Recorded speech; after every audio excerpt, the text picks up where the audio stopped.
কথায় বলে শাশুড়ি নাকি কখনো নিজের মা হয় না, আর ছেলের বউরাও নাকি কখনো নিজের মেয়ে হয়ে উঠতে পারে না।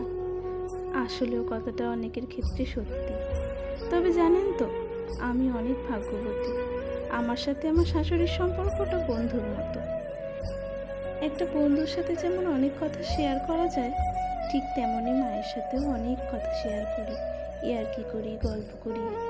আর মাও আমাকে নিজের মেয়ের মতো করেই আগলে রাখে। সারাদিনের দুঃখ, কষ্ট, রাগ, অভিমান, হাসি ঠাট্টার সময়গুলো আমরা দুজনেই একসাথে কাটিয়ে দিই। এই যে দেখছেন, ইনি আমার শাশুড়ি মা। বেশ কিছুদিন ধরে অনেক চুল উঠছে, মাথায় তেলও দেওয়া হচ্ছে না বলে মা চেপে ধরে বসিয়েছে মাথায় তেল দিতে। আর দেখো, অনেক বকাবকিও করছে।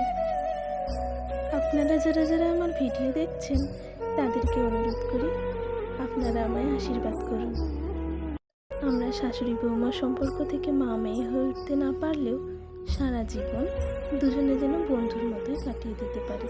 আমাদের এই শাশুড়ি বৌমার বন্ধুত্বের সম্পর্ক যদি আপনাদের ভালো লাগে, তাহলে এই ভিডিওটিতে একটা লাইক করবেন আর কমেন্টে অবশ্যই জানাবেন।